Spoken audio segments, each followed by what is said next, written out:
Shalom, Shalom. berjumpa kembali bersama kami The Same Ministry. Kami adalah para awam yang senang mempelajari kitab melalui pelajaran filsafat. Dan di minggu ini kita akan ke pelajaran ke-8 dengan judul Raksasa Iman, Yosua dan Kaleb. Kita akan mempelajarinya selama 1 minggu ini dan para panelis sudah ada di sini. Kita akan memulai dalam doa dan saya akan pimpin dalam doa. Mari kita berdoa. Doa kami yang tertinggi dan mulia, bersyukur dan berdoa kepadamu, karena kami boleh dapat berkumpul kembali untuk mencari firman. Roh Kudus mengenai hati kami, sehingga apa yang kami bicarakan boleh berkenan di hadapan-Mu dan boleh menjadi berkat bagi banyak orang. Terima kasih Tuhan, terpuji namamu, di dalam nama Tuhan Yesus kami berdoa. Amin. Sebelum kita melanjutkan belajar kita selama 1 minggu ini, kita dengar Pak Tobing menjelaskan apa saja yang akan kita pelajari. Baik, pemirsa The Safe Ministry, kita senang ketika kita mempelajari ada tokoh yang kita ingat ya sebagai tokoh yang menginspirasi ya. Judul kita yaitu Raksasa Iman. Ya, kita 1 minggu ini dihadapkan kepada dua tokoh yaitu Joshua dan Kaleb. Ya, kita coba lihat di ayat hafalan Ibrani 13 ayat 7. Ingatlah akan pemimpin-pemimpin kamu yang telah menyampaikan firman Allah kepada kamu. Perhatikanlah akhir hidup mereka dan contohlah iman mereka. Satu ayat ini saja sebenarnya mengandung makna yang sangat dalam. Ya, satu, ingat ya. Kita itu perlu mengingat, janganlah melupakan jasa pemimpin-pemimpin kita. Ya, jangan melupakan jasa pengajar-pengajar kita yang telah menuntun, memberikan penjelasan, memberikan pemahaman, mengingat pemimpin-pemimpin kita yang sudah mengarahkan kita ya dalam mengambil keputusan, dalam manajemen dan semuanya. Nah, dan secara khusus di sini disebut yang telah menyampaikan firman Allah kepadamu.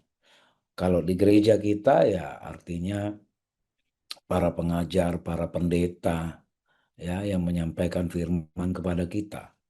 Nah, dikatakan perhatikanlah akhir hidup mereka dan contohlah iman mereka. Ini tentu menjadi tugas berat bagi pemimpin. Tadi sebelum kami menyampaikan pelajaran ini, ada diskusi kecil dengan panelis Saudara Fajar. Ini menjadi satu beban moral yang berat di pundak para pemimpin. Karena apa? Karena apa yang mereka lakukan, apa yang mereka ajarkan itu nanti akan menjadi contoh.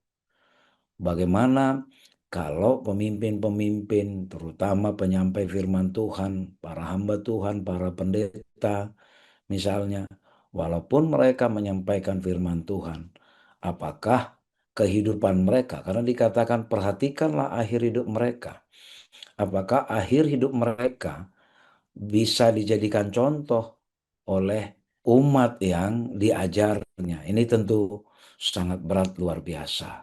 Nah, 1 minggu ini kita diminta untuk apa? Belajar dari keteladanan ya dua tokoh, bahkan sampai disebut di sini raksasa iman. Kenapa disebut raksasa iman dua tokoh ini? Nanti kita akan lihat bagaimana perjuangan mereka, bagaimana mereka mempertahankan iman ya di antara tekanan yang begitu luar biasa kepada mereka.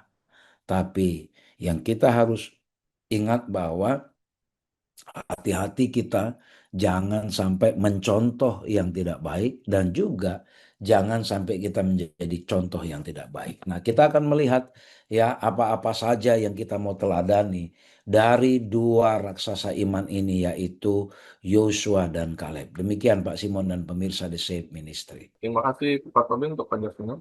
Dan kita akan melanjutkan belajar kita kali Minggu dengan judul Kesetiaan. Dan kita dengar personal belajar tulang ini dari Pak Tobing. Baik, pemirsa The Safe Ministry, kalau kita menyelidiki ya asal kata Kaleb ini ya bahwa Kaleb ini berasal dari kata keleb atau anjing. Ya, jadi bukan berarti dia itu hewan, tapi anjing adalah hewan yang sangat dikenal dengan apa? Kesetiaannya. Dan ternyata karakter Kaleb ini sesuai sama namanya. Ya, dia memang punya kesetiaan yang tidak bisa digoyahkan. Ya, kita yakin ya, kita sudah familiar dengan cerita bagaimana dulu yang ada namanya 12 pengintai itu ya. Nah, 12 pengintai, satu di antaranya itu adalah siapa? Yaitu Kaleb. Kita coba lihat ya di Bilangan 14. Ya, Bilangan 14 ayat 6 sampai 10.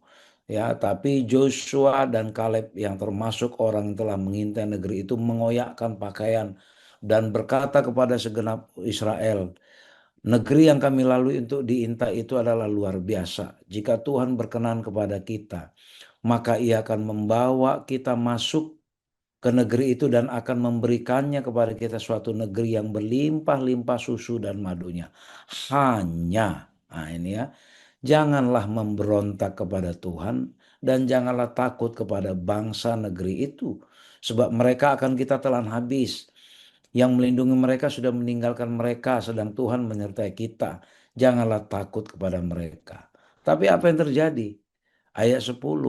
Lalu segenap umat itu mengancam hendak melontari kedua orang itu dengan batu. Wah, jadi pemirsa di Shape Ministry, ya, kalau kita ingat kembali bagaimana kisah 12 pengintai itu, ya, tidak mudah di posisi Joshua dan Kaleb. Ada 12 pengintai. Kita nggak pernah tahu siapa nama 10 pengintai itu. Ya, walaupun di dalam pelajaran ini dijelaskan ada Syamua, Safat, Igal, Palti, Gadiel, dan lain-lain. Tapi tidak ada muncul di dalam ingatan kita. Yang kita ingat adalah siapa? Dua orang ini, Joshua dan Kaleb. Kenapa? Karena mereka menunjukkan apa? Menunjukkan kesetiaan iman yang luar biasa. Ya, walaupun kita tahu ini juga adalah bagaimana cara mereka memandang satu masalah. Ya, mereka sama-sama mengintai ke tempat yang sama. Ya, mereka sama-sama diberikan Tuhan tugas yang sama, ya, lalu berangkat sama-sama, tapi pulang dengan hasil yang berbeda. Yang 10 melihat bahwa Kanaan itu terlalu mengerikan bagi mereka karena negeri raksasa semua. Yang dua bilang, justru ini harus kita rebut karena di situ ada susu dan madu. Dan dia bilang, yang penting syaratnya hanya tadi katanya, janganlah kita takut, ya. Ya, sekali lagi, jangan memberontak dan jangan takut, ya. Jangan memberontak dan jangan takut. Pemirsa di Shape Ministry, ini satu keyakinan yang luar biasa di antara ketika semua orang Israel pada saat itu semua percaya sama suara mayoritas. Ini ya seperti biasa ya, mengikuti mayoritas. 10 mayoritas pengintai, 10 pengintai bilang ini mengerikan, kita bunuh diri nih kita kalau ke sana. Hanya dua, hanya minoritas yang bilang, oh ini harus kita rebut, ya. Tapi dibilang jangan memberontak dan jangan takut kepada Allahnya mereka, karena mereka akan kita lumat. Allah kita ini Allah yang luar biasa. Bukannya mereka percaya, malah apa? Mereka mereka rencanakan mau apa? Melontari batu kedua orang ini. Jadi pemirsa The Shape Ministry, sudah bisa kita bayangkan bagaimana ancaman yang mereka hadapin.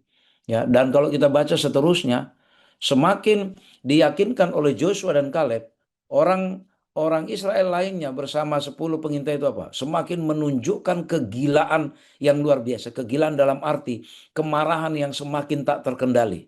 Ya, kemarahan yang semakin tak terkendali. Tapi apa yang ditunjukkan? Ya, Joshua dan Kaleb tetap dengan pendiriannya. Kaleb sebagai orang yang lebih tua dari Joshua, ya, dia juga memberi satu inspirasi yang baik kepada Joshua.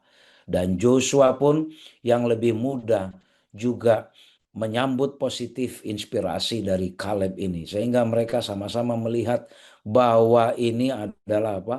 Ini adalah negeri yang kita harus rebut sesuai dengan perintah Tuhan. Pemirsa The Shape Ministry, apa pelajaran yang disampaikan?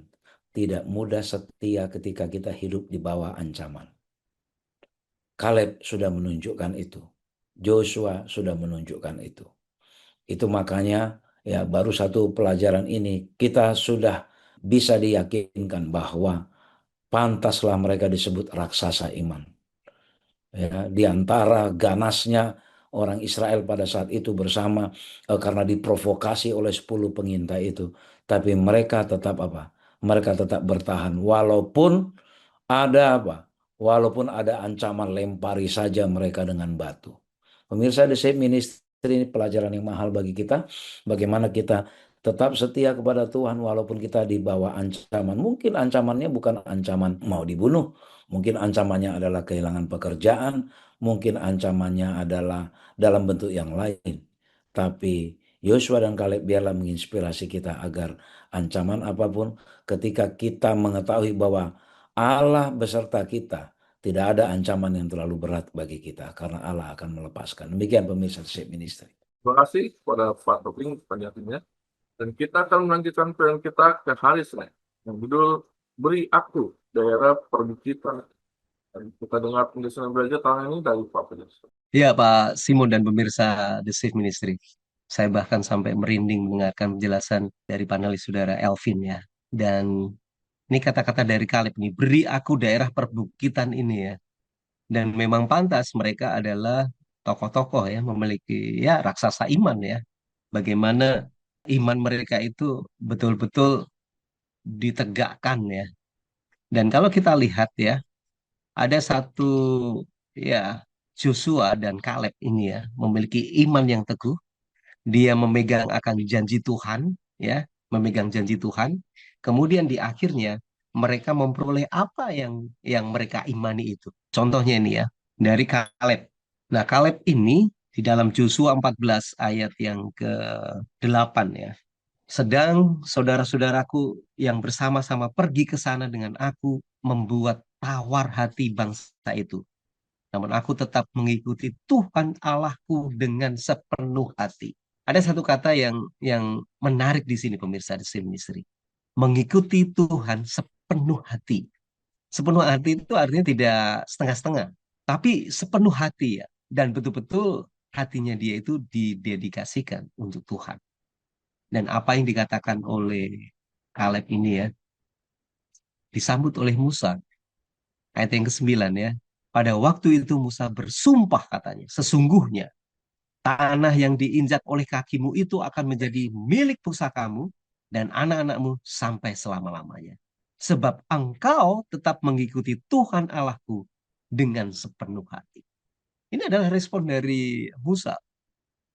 Respon dari Musa. Bagaimana tindakan dari Kaleb ini dengan sepenuhnya, meskipun dia berbeda pendapat dengan 10 pengintai yang lain, tapi dia dedikasikan, tetap setia mengikuti Tuhan, percaya ya dengan iman dia bahwa bangsa Israel itu bisa mengalahkan dan mengusir ya bangsa-bangsa yang ada di tanah Kanaan.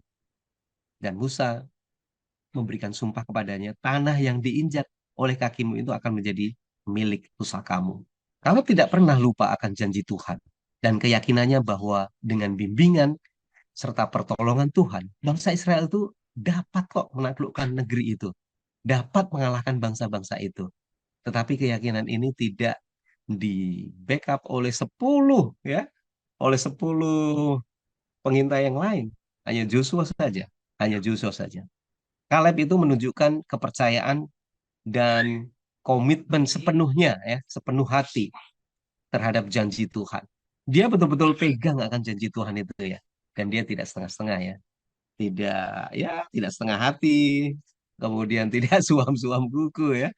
Nah, inilah yang menjadi satu contoh karakter atau sifat yang bisa kita pelajari pemirsa Safe Ministry. Mengikuti Tuhan setengah hati ya. Mengikuti Tuhan dengan setengah hati. Nah, kemudian karakter Kaleb itu selaras dengan perkataan Tuhan bahwa dia itu memiliki satu roh yang berbeda dengan yang lain. Ya, memiliki roh yang berbeda dengan yang lain. Dan tentunya janji Tuhan itu ya kita membutuhkan satu iman ya, yaitu disertai dengan tindakan yang tegas seperti yang dilakukan Kaleb itu. Nah, apa sih berkat yang diterima oleh Kaleb ketika dia memiliki satu iman yang teguh? dia sepenuh hati kepada Tuhan, kita bisa lihat di dalam Yosua 14 ayat yang ke-13 dan 14. Lalu Joshua memberkati Kaleb bin Yefun dan diberikannya lah Hebron kepadanya menjadi milik pusakanya. Itulah sebabnya Hebron menjadi milik pusaka Kaleb bin Yefun, orang Kenas itu, sampai sekarang karena ia tetap mengikuti Tuhan Allah Israel dengan sepenuh hati. Dan pemirsa di Safe Ministry, tidak mudah loh untuk mengalahkan kota-kota yang didiami oleh orang-orang raksasa. Dan Kaleb ini, dia lebih memilih mengalahkan orang-orang raksasa ini. Ya, tentunya dengan benteng kota yang berkubu, tetapi dia yakin bahwa Tuhan akan menyertai dia. Dan dia itu buktikan. Dia bisa mengalahkan orang-orang raksasa, orang-orang enak ya, yang sangat besar dan kota-kota mereka yang berkubu. Dan disitulah dia memperoleh satu tanah perjanjian seperti yang disumpahkan oleh Musa. Dan itu terbukti bahwa dengan kesetiaan yang penuh, dengan kesetiaan yang teguh, percaya bahwa Tuhan akan memberikan perlindungan kepada dia. Sehingga Kaleb itu mampu mengalahkan orang-orang enak dan kota-kota yang berkubu yang sangat besar-besar. Inilah yang menjadi satu pelajaran bagi kita bagaimana berkat yang disediakan oleh Tuhan. Bila mana kita memiliki satu ya kesetiaan kepada Tuhan dengan sepenuh hati, bukan dengan setengah-setengah. Demikian Pak Simon dan pemirsa di sini Ministry. Terima kasih Pak Fajar untuk penjelasannya. Dan kita akan melanjutkan pelajaran kita ke hari Selasa dengan judul Kekuatan Teladan. Dan kita dengar penjelasan tentang ini dari Pak Tum. Baik, terima kasih Pak Simon. Kita coba melihat ke Joshua 15 ya, seperti yang disampaikan kepada kita ayat 16 sampai 19. Lalu berkatalah Kaleb, siapa yang menggempur Kiryat Sefer dan merebutnya, kepadanya akan kuberikan Aksa anakku menjadi istrinya. Dan Otniel anak Kenas saudara Kaleb merebut kota itu.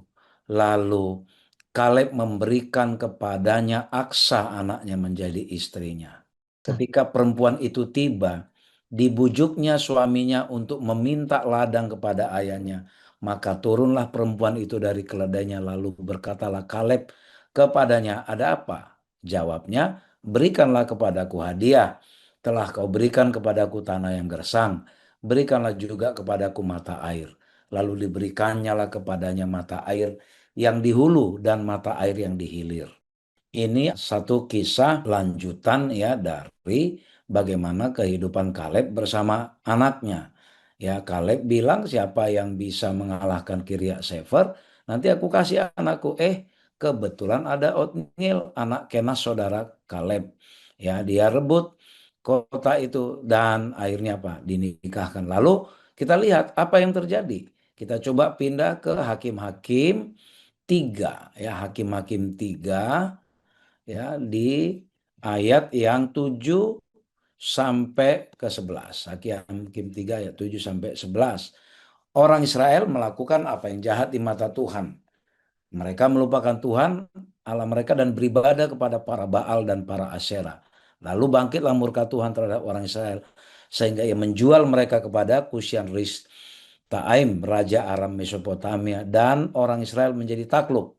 Ya, 8 tahun lamanya. Lalu berserulah orang Israel kepada Tuhan, maka Tuhan membangkitkan seorang penyelamat bagi orang Israel, yakni siapa? Otniel yang tadi, ya, anak Kenas adik Kaleb, yang menikahi siapa? Si Aksa itu. Lalu roh Tuhan menghinggapi dia dan ia menghakimi orang Israel. Ia maju berperang, lalu Tuhan menyerahkan Kusyan Taim raja Aram ke dalam tangannya sehingga ia mengalahkan Kusyan Taim. Lalu amallah negeri itu 40 tahun lamanya. Kemudian matilah Otniel dan Kenas. Apa yang terjadi pemirsa The Safe Ministry? Bagaimana Kaleb meninggalkan teladan yang baik kepada anaknya dan dia dapat menantu juga yang meneruskan teladan iman itu. Otniel ya didapati setia kepada Tuhan, ya dia berhasil mengalahkan kerajaan yang di Aram Mesopotamia tadi itu dan selama 40 tahun aman orang Israel ya selama kepemimpinan si Otniel itu karena dia setia. Jadi pemirsa The Safe Ministry, inilah pentingnya kekuatan apa? Teladan. Walaupun ya kadangkala ya pemirsa, saya yakin panelis Saudara Fajar juga, Pak Simon juga setuju ya. Kita sudah meninggalkan teladan, katakanlah orang tua sudah meninggalkan teladan yang baik pun, kadangkala anaknya meleset juga, ya, anaknya meleset juga itu. Eh, Banyak juga kita tahu ada orang tua yang dikenal kepemimpinannya dan karakternya baik, ada juga yang anaknya tidak meneladani. Nah, ini kan tentu menjadi penting bagi kita. Artinya, sudah teladan yang baik saja pun kita tinggalkan, bisa juga itu meleset untuk diteladani orang. Nah, sekarang pemirsa The Safe Ministry, beberapa pelajaran yang penting kita ambil. Satu, pentingnya kita meninggalkan teladan. Kedua, pentingnya meneruskan teladan-teladan yang baik. Hal-hal yang baik itu perlu kita teruskan. Ya, bagaimana keteguhan hati si Aksa yang dididik oleh Kaleb. Dia melihat ayahnya sebagai ayah yang pantas diteladani. Pahlawan-pahlawan iman yang tidak mudah digoyahkan. Maka Aksa, ya, Aksa sebagai putri dari Kaleb, dia bangga punya ayah seperti Kaleb. Ya, ini pelajaran penting ini. Memang ketika seorang ayah menunjukkan keteladanan yang baik, putrinya itu, ya, putrinya itu akan cenderung meneladani, ya, menokohkan ayahnya. Dan dia akhirnya apa? Mendapatkan jodoh yang baik juga, yaitu siapa? Otniel. Tentu pemirsa The Shape Ministry, jalan hidup kita bisa saja tidak selalu seperti itu. Tapi hal yang penting kita pelajari adalah pentingnya kita meninggalkan teladan yang baik dan kita penting meneladani hal yang baik. Itulah pelajaran yang penting bagi kita, baik bagi kita orang tua maupun orang muda yang menjadi apa? Yang mencontoh, ya, yang mencontoh keteladanan dari orang-orang yang lebih tua. Kira Tuhan memberkati. Demikian Pak Simon. Terima kasih Pak Tobing untuk penjelasannya. Dan kita akan melanjutkan plan kita ke hari Rabu dengan judul Pahlawan yang Rendah Hati. Dan kita dengar penjelasan dari Pak Fajar, siapa yang pahlawan yang rendah hati. Ya, Pak Simon dan pemirsa The Safe Ministry. Sifat karakter yang perlu kita teladani. Raksasa iman ini. Atas dua raksasa iman, Kaleb dan Joshua ya. Yaitu adalah roh kerendahan hati. Nah ini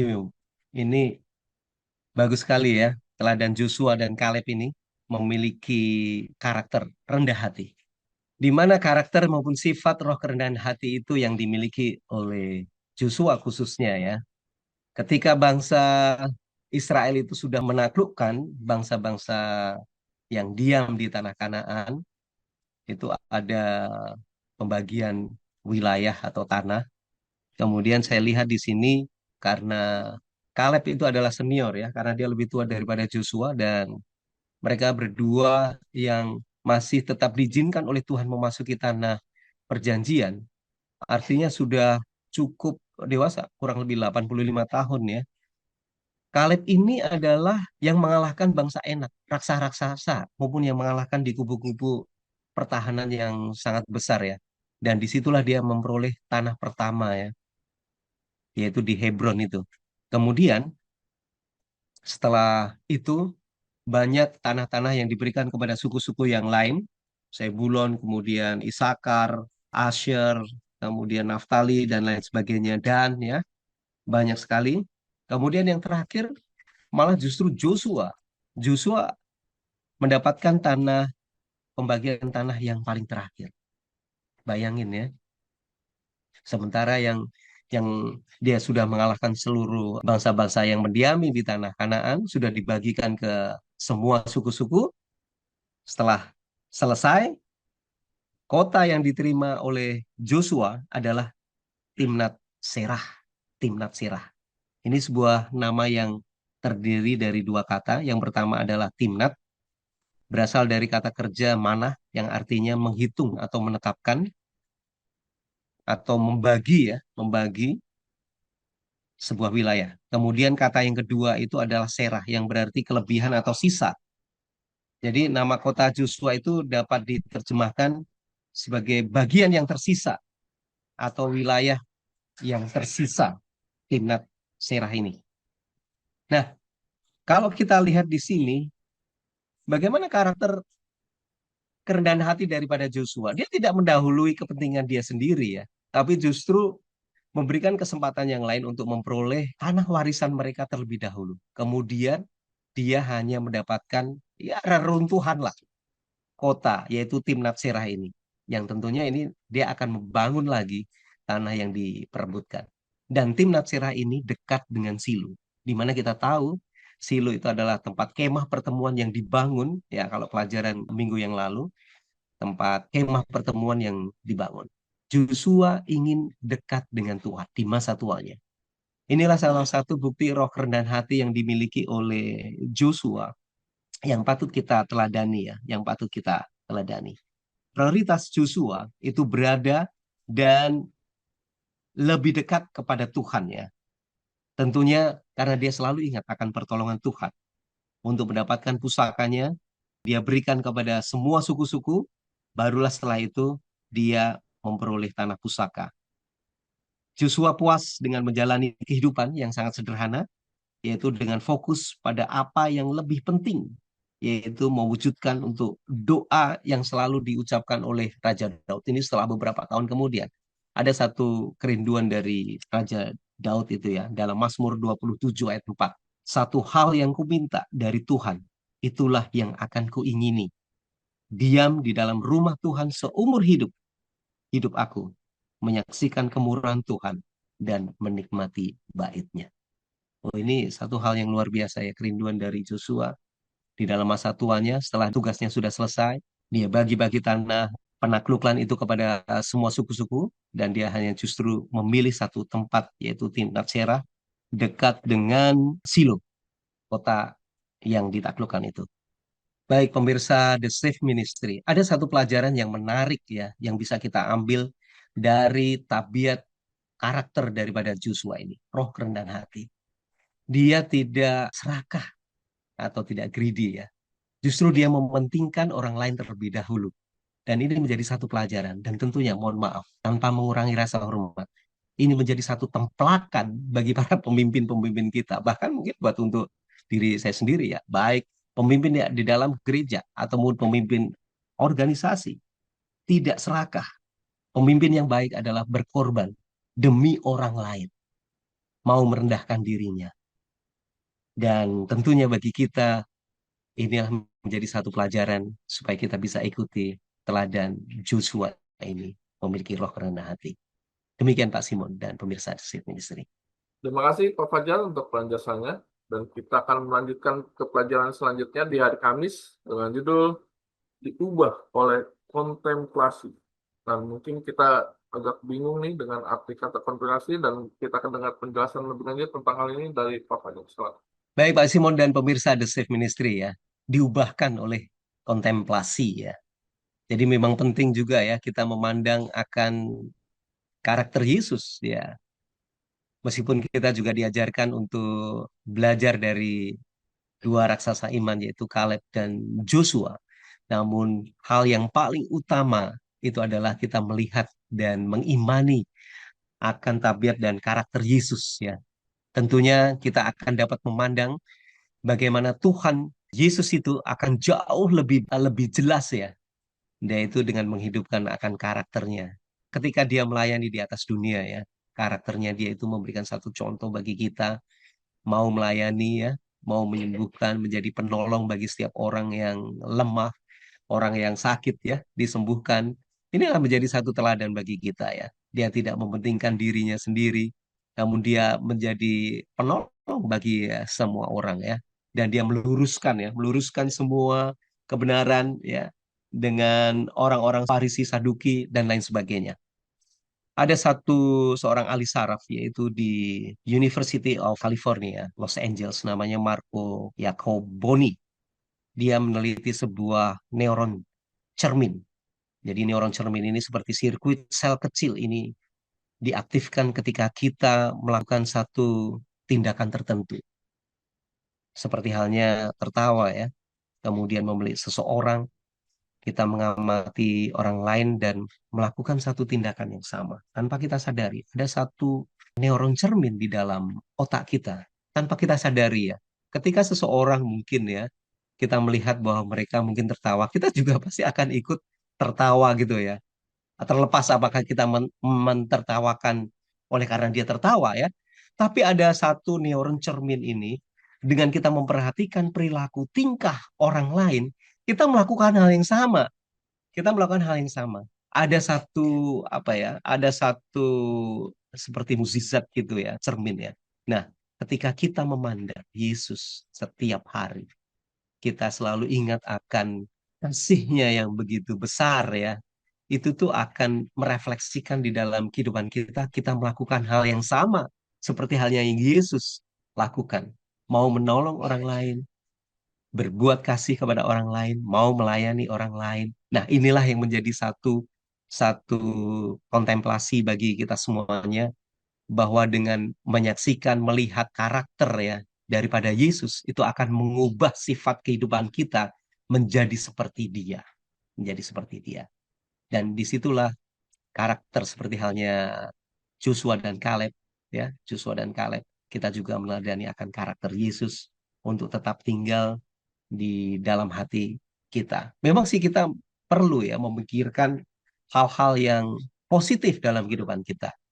Ada satu apa yang kau pikirkan gitu ya, kedamaian, kemurahan hati, sukacita, roh kelemah lembutan. Itulah tentunya yang perlu ada di dalam benak maupun pikiran kita. Sehingga kita itu di dalam kehidupan kita sehari-hari, kita memiliki satu satu satu sifat seperti yang kita pikirkan ya, sesuatu sifat yang selalu kita pikirkan. Apa yang menjadi pikiran kita itulah yang akan terjadi ya. Nanti bisa dijelaskan oleh panelis saudara Elvin. Ada satu aura positif ya. Jadi ketika kita bangun memikirkan hal-hal yang baik, memikirkan hal-hal yang baik, itu akan membawa aura yang positif dalam kehidupan kita. Sehingga ketika kita menjalani kehidupan di pagi hari, ada satu spirit, ada satu semangat yang positif yang akan membawa dampak dalam kehidupan kita menjalani kehidupan di pagi hari. Jadi gantinya mungkin kita bangun pagi kesel, marah-marah, selama satu hari auranya negatif terus ya. Tapi ketika kita memikirkan kelemah lembutan, sukacita, kerendahan hati, mau menolong, kedamaian, sukacita, penuh dengan kesetiaan, itu yang akan membawa satu dampak positif di dalam kita menjalani kehidupan di atas dunia ini. Demikian Pak Simon dan pemirsa The Safe Ministry. Terima kasih Pak Fajar untuk penjelasannya, dan tidak terasa kita akan mengakhiri pelajaran kita dalam satu minggu ini, dan kita minta Pak Tobi untuk merangkumkan apa saja yang telah kita pelajari. Pemirsa The Safe Ministry, kita berterima kasih kita punya teladan raksasa iman Joshua dan Kaleb, bagaimana mereka menjadi dua pribadi yang sangat teguh, tidak tergoyahkan imannya walau sedang di dalam ancaman, dan mereka adalah contoh orang yang selalu melihat hal yang positif dari persoalan yang dihadapi. Dan kedua tokoh ini meninggalkan teladan yang baik ya kepada anak-anaknya, menunjukkan kesetiaan, menunjukkan kerendahan hati, dan juga mengajak untuk selalu merenungkan bagaimana kasih Tuhan kepada mereka. Pemirsa The Safe Ministry, kerendahan hati Joshua dan keteguhan hati Kaleb, biarlah itu menginspirasi kita, dan biarlah kita juga kemanapun pergi kita menjadi teladan yang baik. Amaran secara khusus kepada para pemimpin agar berhati-hati mempertanggungjawabkan jabatan yang diterima, agar tidak menjual dengan mudah jabatan itu dengan hal-hal yang menguntungkan keuntungan pribadi saja. Dan hati-hati dengan para pemimpin, terutama para hamba Tuhan yang menyampaikan ajaran-ajaran dari Tuhan. Jangan sampai umat mendapatkan contoh yang tidak baik dari para pemimpin yang mengajarkan firman Tuhan kepada umatnya, agar jangan sampai umat menjadi lemah, yang menjadi goyah, menjadi kecewa oleh karena apa? Oleh karena keteladanan ini yang buruk dari pemimpinnya. Dan kita para umat juga, kalaupun ada hal yang tidak baik yang ditunjukkan oleh pemimpin kita, biarlah tetap kita menghormati dan kita meneladani apa yang menjadi contoh teladan sejati, yaitu Yesus. Biarlah kita umat juga mendoakan para pemimpin agar mereka berhati-hati dan mereka menjadi contoh yang baik. Biarlah juga kita pun kemanapun pergi kita bisa menunjukkan keteladanan seperti Joshua dan Kaleb, sehingga kita menginspirasi orang-orang di sekitar kita. Walaupun ini tidak mudah, tapi kita mengutip pernyataan Joshua dan Kaleb, hanya janganlah memberontak kepada Allah dan janganlah takut kepada Allahnya mereka. Kenapa? Karena kita punya Allah yang luar biasa, Allah yang sangat-sangat bisa diandalkan, yang perlu kita ikuti, dan kita punya tokoh-tokoh iman yang bisa kita teladani. Biarlah kiranya Tuhan memberkati kita.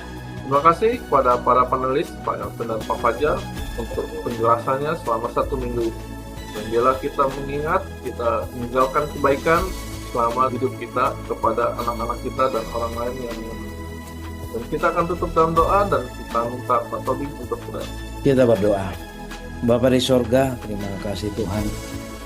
Joshua dan Kaleb benar-benar menjadi contoh iman yang setia, hati yang teguh, yang rendah hati, dan biarlah ini menjadi teladan bagi kami Tuhan.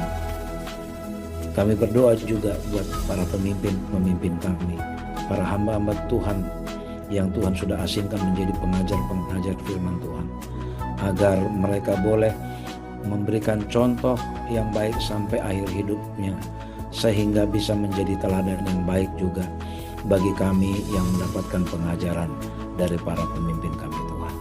Biarlah kami juga kemanapun kami pergi atas inspirasi dari Roh Kudus Tuhan, kami boleh menjadi contoh dan teladan yang baik.